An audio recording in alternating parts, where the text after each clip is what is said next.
Now, let's consider students' behavior patterns. You know, as a teacher, students come into the classroom with different types of behaviors. And oftentimes, right in the classroom, they exhibit these behaviors. Let's take a number of them. Number one, competition and cooperation.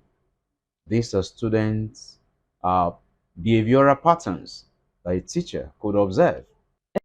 Every student, or nearly every student in the group, is encouraged to make some contribution or is assigned a task.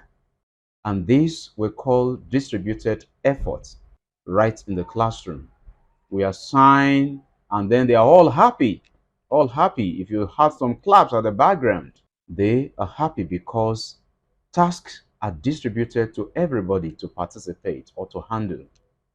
Where one member of the group does all of the contribution or an assignment given by the teacher, that is no longer cooperation. That behavior is referred to as skiving. Skiving is a situation when one member of the group does all of the contribution. Because they are in a group and others felt, oh, this our colleague is able, please carry on. They don't want to put their fingers into the task anymore. Skiving. There is another one called rate fixing. In this case, students do not go to the next stage of assignment until the last or the slowest member of that group is ready. That is called rate fixing. Then we have another one that we call frustration behavior. As a teacher, you may find students demonstrating this kind of a behavior.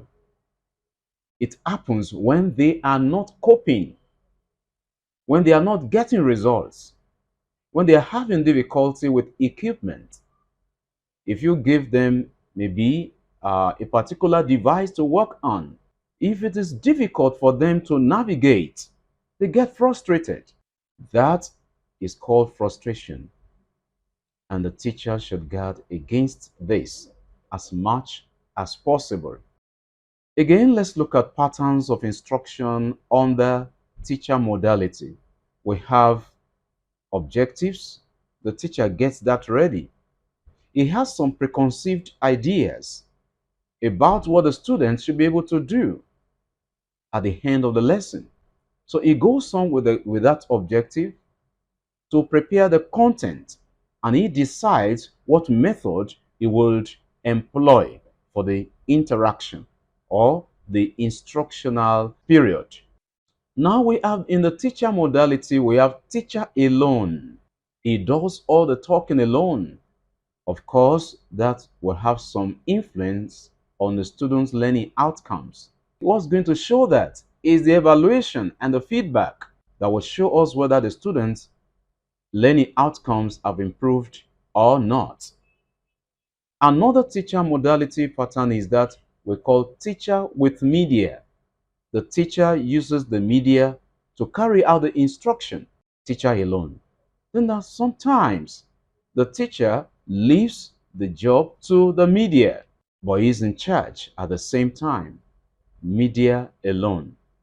By evaluation also, we'll be able to determine what is students' learning outcome. We're going to stop here briefly to take a break, and we're going to be talking about the media-based approach in our next clip. Thank you.